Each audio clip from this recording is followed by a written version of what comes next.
Hey there, welcome. This is The Chat, a place where we are chatting about the things that are important. And today we have a very important show. Listen, you have probably heard of a little book turned movie called 50 Shades of Grey. Well, the gray area is becoming even more gray. It seems like nobody really knows how to kind of get a handle on what's right, what's wrong, what's in between, and if any of this is really doing damage in the lives of people. And we're going to talk about that today because it's important. Millions upon millions of people, mostly women, have read this book, have gone to this movie, and we already did a show on the 50 Shades of Grey. We talked to two very incredible women who were able to help us kind of wade through some of the psychological waters as to what this is doing to our lives, to our marriages. But today we're going to talk a little bit more personally with a couple people that are going to be able to give us some personal insight about how their lives have been affected by things like pornography, promiscuity. You know, listen, this is not just a man's issue. It very much is a woman's issue as well. We're going to get the female perspective on it. You are going to want to stay tuned. This is going to be a good one.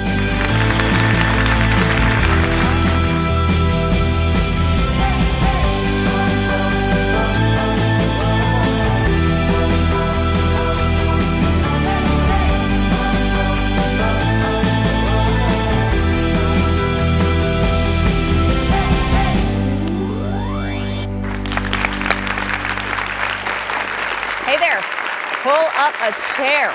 This has already been a great conversation that we've been having. This is part two of a conversation, okay? So you need to view part one if you have not already.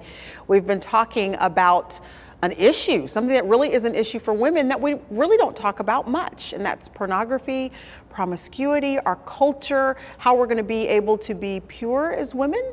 And stand up against, you know, so many things that are happening in our culture, not the least of which is this phenomena which has kind of raced across the entire planet, 50 Shades of Grey. Well, we've named, 50 Shades of Grey. Yeah, that's right. We've named this program 50 Shades of Grace, just to give you another alternative and to hear some stories of hope that will be helpful to you. And we want to add to that conversation today. We've been talking to a wonderful woman named Mo, but we also want to talk to a young lady named Sheena. I'm just kind of taken by her. And I think you're going to see why, because do you remember when you were a little girl and you grew up thinking, man, one day I want to live in New York City. One day I want to be, you know, I want to work in fashion maybe. I want to do some cool things with my life. Well, she's not just dreaming about it, she's actually doing it. And as a result of that, she really does have a pulse on what's happening in the lives of young women. So we want to talk to her today. Will you please welcome Sheena to the program? We can't wait to talk to you.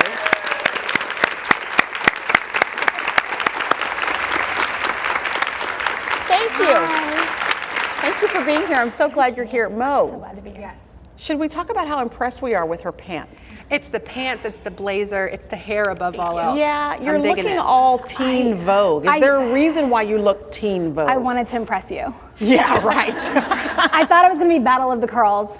And then Battle of the Curls. You pulled yours back, so I'm feeling confident now. Well, you look so fashionable because you work for TEEN Vogue. Tell us what you do there.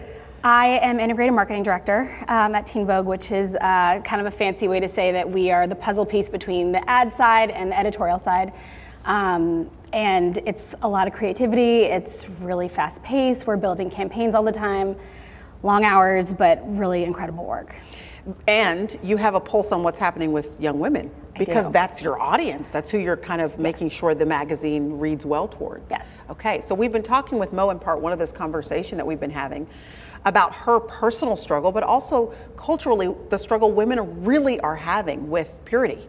Yeah. And so what trends, both of you, particularly you, Sheena, though, in the position that you have, what trends are you seeing that are really making it difficult for our young women to be pure?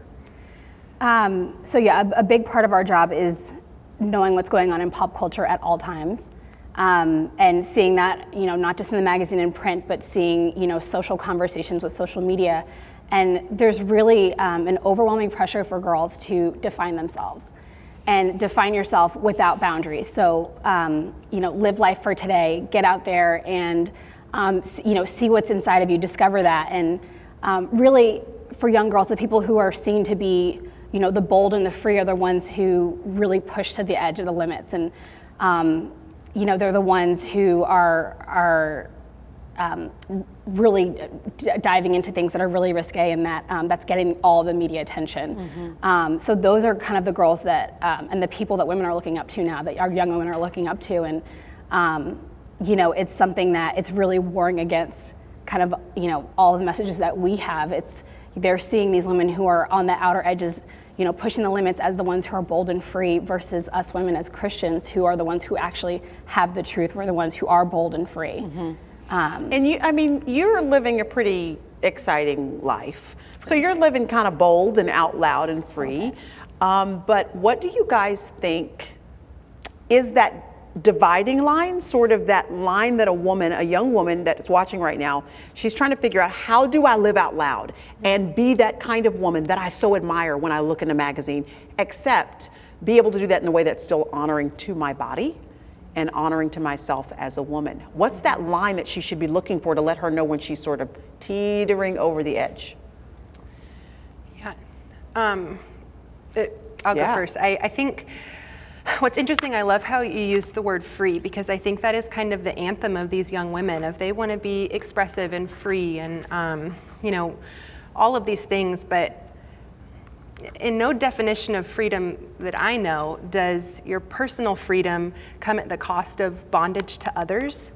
And so I think these girls are thinking, I'm going to express myself and wear whatever I want and be as sexual as I want because I'm free, yet it's causing their brothers to stumble. It's causing other girls to covet and envy. It's causing a lot of bondage in a lot of people around them.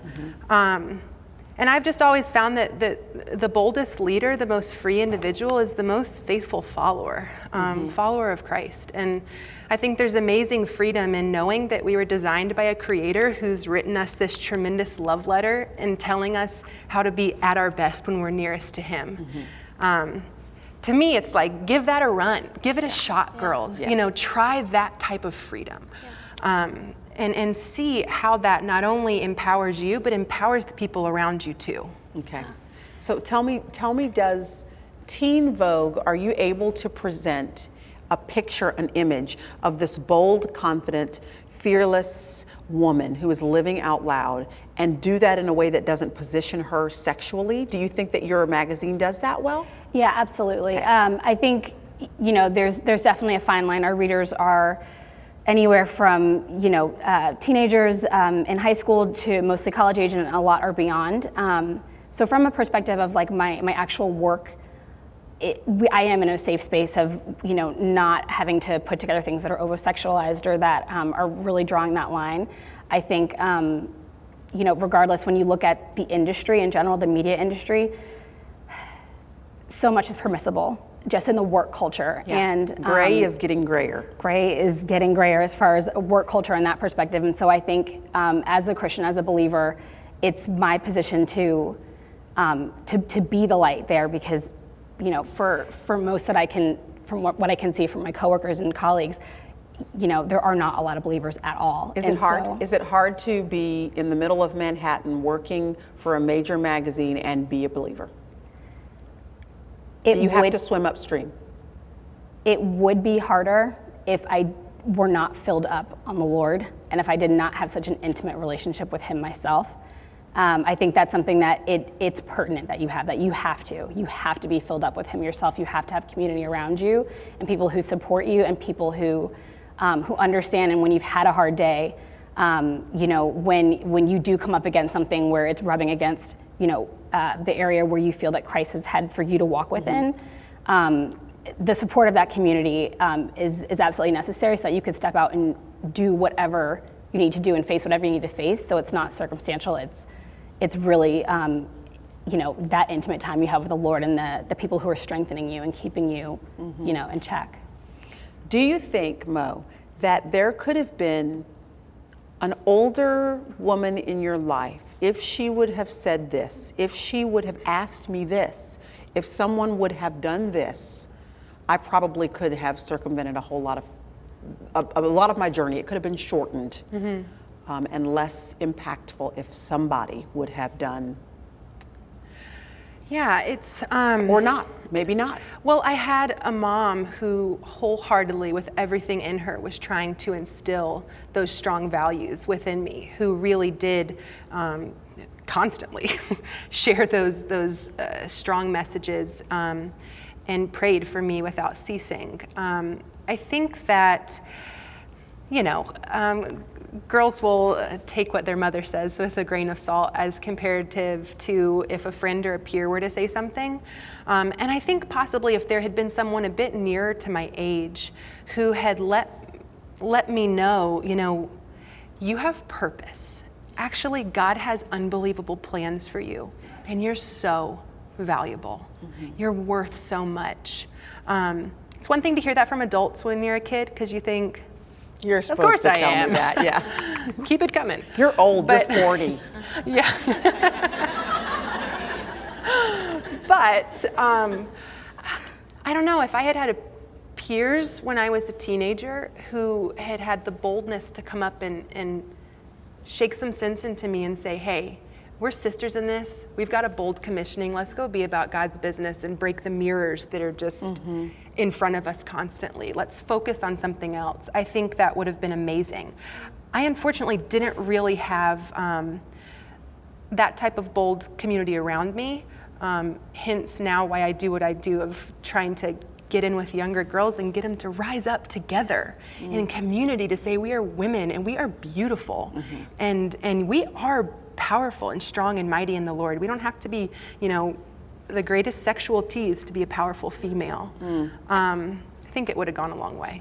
And I was going to say, I think it's the vision that you have to know that God said that you're worthy, that God said that you are my daughter and I love you and I have something amazing for you. There's a woman that I've made you to be, and he's calling us into being those people. He's calling us out of darkness and bondage and all these things that would keep us out of that destiny of, a woman who is powerful in her sphere of influence and who's just operating in all the blessings and all the things that he's built to help you just spread his message and spread his love to people around you. And that for me is something that, it's never been about staying away from sin or staying away from, needed to shield myself from certain things. It's always about chasing after what God has set before us. Do you think that community, like what Mo was saying, do you think that community is important enough that it would steer a young girl away from having to go out to define herself? Do you think that community is enough definition for her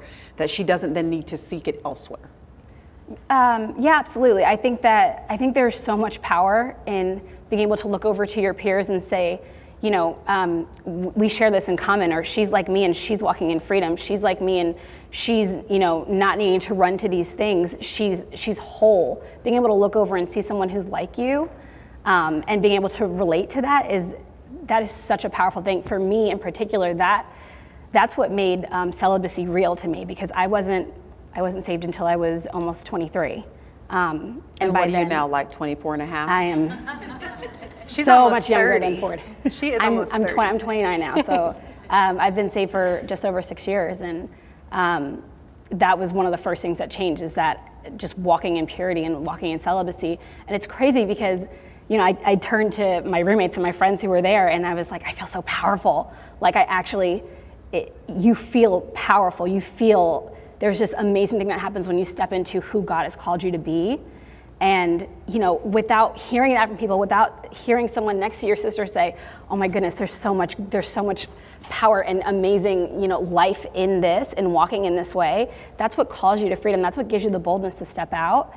And, in community, we can't be afraid to share those things, or to share what we're walking through, or to share what we've broken free from. That's good. Because that, gives permission to others that they can break free as well. And that, hey, this sounds crazy, or this seems radical. It seemed so radical to me to I'm not going to have sex again until I'm married. That was such a radical thought until I saw other people walking like that. And it's like, well, if she can do it, I can do that too. Yeah, well, listen, freedom looks good on you, girl. It looks good on you too, Mo. I think it looks good on all of us, as a matter of fact. We're going to take a quick break, and we'll be back in just a few minutes to talk more about this important topic and about how we can all be free.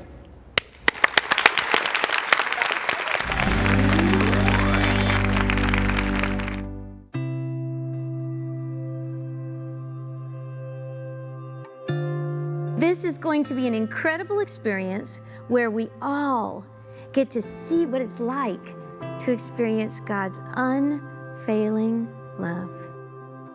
We are incredibly loved, incredibly valuable, and incredibly capable of blowing it. That's why we are in the book of Hosea. I want you to experience it. I want you to be able to enjoy it. I want you to be able to taste and see that the Lord is good.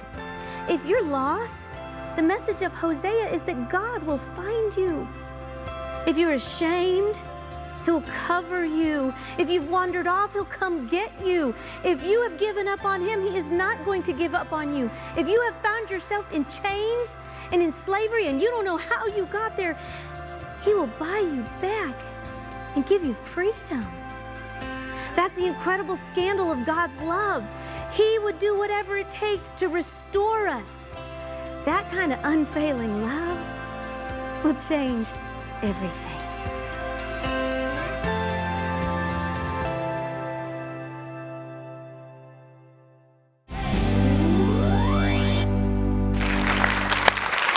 Welcome back. Welcome back. We are having a great conversation, a strong conversation. If you've got a teenager, a young woman in your life, you're going to want to pull her close, make her sit down, watch just a little bit. We have some strong, incredible, free women that are on our program today that are helping us to just kind of get some clarity on the issue of promiscuity, pornography, just sex in our culture, and how we can really just know that our power as women is not found in our sexuality, but it is found in Christ. So these two incredible women have been helping us with that. And I want to ask you a little bit about that. 50 Shades of Grace is the name of the program because of 50 Shades of Grey. Did you find in your role at TEEN Vogue, did you find any noticeable sort of measurable effects that you guys were able to detect at all in the lives of young women as a result of this phenomena of a book and movie that just sort of ran rampant across the culture? Was there anything that you guys detected in what your readers wanted and what they were asking for and what intrigued them? I think as far as TEEN Vogue, we definitely content-wise, we steer clear of things that can, walk that fine line. So I think as far as the content of the magazine, that's something that we have not delved into. But as far as like a work culture, yeah, I could definitely say that it's, having to kind of have a pulse, a finger to the pulse of pop culture, that is something that everyone's talking about, everyone's going to see. It's very much supported. How do you not address it in a magazine like TEEN Vogue when it's what everybody's talking about? I think, to a certain level, they respect the line of, the age gap that we have with readers and knowing that certain things we just are not going to address. Yeah. But I think, as far as kind of the heavier pull is to, are you joining in those conversations when they're being had at work? Are you allowing kind of the curiosity to pull at you? And, are you going to go see it because it's what everyone's talking about? Are you going to go see it to be a part of this culture in this moment and this, conversation on social media? And I think, to a certain extent, it's important that, we as Christian and as women, we put a stake in the ground and say that, like, I'm not crossing this line. This is something that I'm not going to be a part of. And I think it's important to have that vision for, what that God's calling you to, what life He's calling you to lead, and what light, He's calling you to be. And decide ahead of time what things that you're going to take part in and what things you're not. And if this is something that, once you pre-decide this is something I'm not going to do, it's something I'm not going to take part in, there's such power in that, and you don't have to continue to make that decision as, the book is out, and now the movie's out, and now there's a conversation about it, and now, once you kind of draw that line. Yeah. Okay, I want to talk a little bit about the stake in the ground that you talked about, though, Sheena, because you told us in the earlier segment that you did put a stake in the ground in your own life. Mm-hmm. What did it look like for you to come from living a certain way, indulging in certain things, enjoying your life in the way you chose to then, and then becoming a Christian and choosing that you were going to not do away with your sexuality forever, because sexuality is an important part of every woman's life, but that you were going to kind of corral that part of your life? It's not like it's just an easy thing to do, especially living in the environment that you're living in. So what did that practically look like for you? What parameters did you have to put in place to begin to walk in this purity that you wanted so much for your life? So I was actually in a long-term relationship for 3 years at the time when I got saved, and it's crazy because that sex was the thing that I put up as the wall in between, me and God. And I've been going to church, and I'd been getting closer, and I felt like maybe a couple weeks before that day when I made that decision, I heard and understood the gospel for the first time in my entire life. And I understood all the freedom that he gave us, and that's when it started changing my heart, that how could I do these things? How could I just walk away from now knowing all the freedom that he's giving us? Yeah. And one day I broke down, and the words came flying out of my mouth, I have to stop having sex. And that was actually my salvation moment. In that moment, that was the moment I stopped running.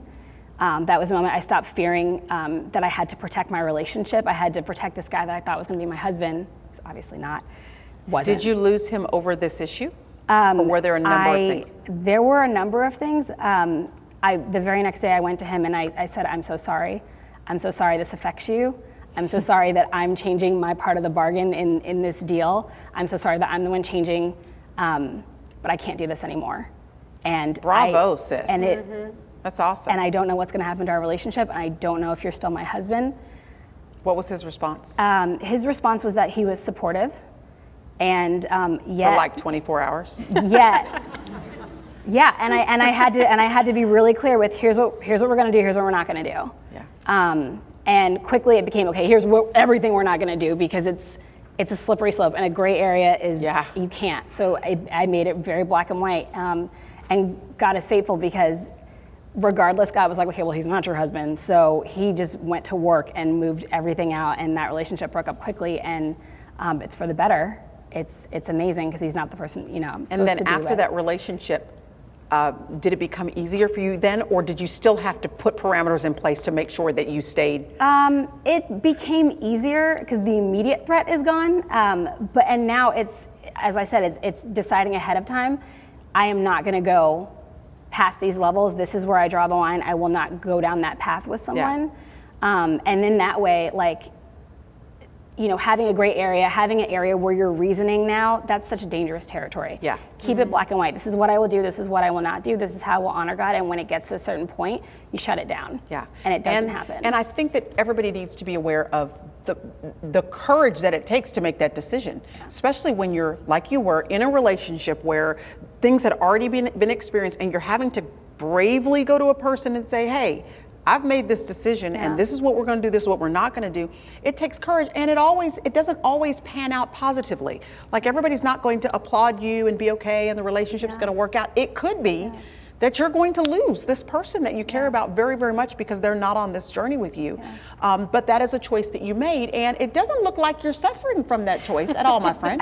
I cannot tell you how much, after the fact, I felt like I got all of me back. I felt like no man is ever going to have power over me. No man is ever going to have a piece of me. I will never have to live with this. There's this terrible struggle going on while I was trying to do that and trying to run away from God at the same time. It was too much. Mm-hmm. And knowing just the peace, in my soul afterwards, after that no longer having that tension between, fighting between what I wanted my life to be and what I know God was calling me to. And it's like, okay, God's going to win in this. God is going to win. So, so Mo, I have a question for you as a married woman now. Yes. I want to know, because I'm hearing little sweet Sheena over here talking about how she's saying, I'm not going to let a guy have kind of power over me like that. I want to know, as a married woman now, how you balance this important perspective that you're your own woman and that you are coming into your own freedom, all that stuff. That's all great. How do you balance that with the reality that, as a married woman, in some sense, you are voluntarily now having to shift that mindset just a little bit, so that you are voluntarily in a relationship where he is the leader. Mm-hmm. I am submitting myself to his leadership, not to be a doormat to be walked over, but because I know that this is the kind of the order that the Lord. How do you shift your mindset? Because it doesn't just happen when you say I do. You don't say I do and all of a sudden just want to be submissive. You have to kind of set yourself up for that. So how do you be a powerful, strong, single woman, live the adventure with with God, enjoy being alone, all that great stuff, but not walk down that path so much that when the time comes for you to join your life with another, you're not willing to voluntarily do that, easily do that. I love that question. I love it because I very much, just like Sheena, was, boldly walking in this independence with the Lord and guarding my heart, guarding my body.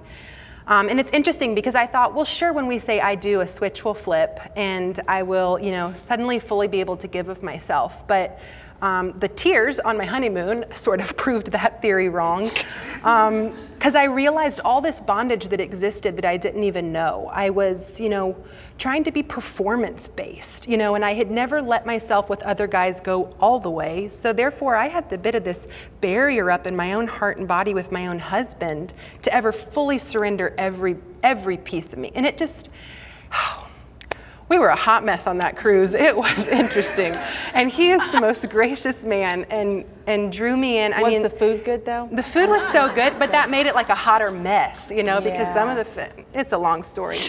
But, he was a man who drew me in, and for the very first time, I understood that sex was like this holy threesome between the husband and the wife and Jesus. And Jesus is a very real part of this equation, this marriage, not just in the vows of, the day-to-day, you're the man, I'm the woman, this is what you do, this is what I do, but in all of it, including the sexual relationship, including everything, we became one flesh. And so what that means is that, sex is truly an act of worship with that one flesh, which is why it's so out of whack when you're out of marriage, because it's not the right type of worship. It's like keys are off or something. But when you are truly like in worship and marriage, following becomes a gift. To have a strong leader you trust, to be able to surrender yourself to him, and sometimes sex to be amazing and intimate and romantic, and sometimes you're laughing the whole way through, and sometimes you just really don't want to, but your husband does need that, and you surrender. And it ends up, it's just this beautiful dance you learn that's awkward at times, and it's, funny at times, and it's amazing at times, but it's this true act of leadership and submission that that's really beautiful. And when it's with a husband who honors you and cherishes you and sees you as a gift and a prize and treats you right and well, following becomes a treasure comparable to following the Lord. Yeah. You follow a good man, a good husband who's seeking the Lord as well, and it knocked my independence out pretty quickly when I got that gist. I liked it. Sheena, what do you think about that? Are you ready to cry on your honeymoon? Well, I'm just thinking. It's beautiful. You're in a very interesting place in your life. Yeah. You're a young woman, but you're very successful. You're living this sort of progressive, independent, standing for righteousness, God, all this stuff. But I'm also very successful on my job. You're like this.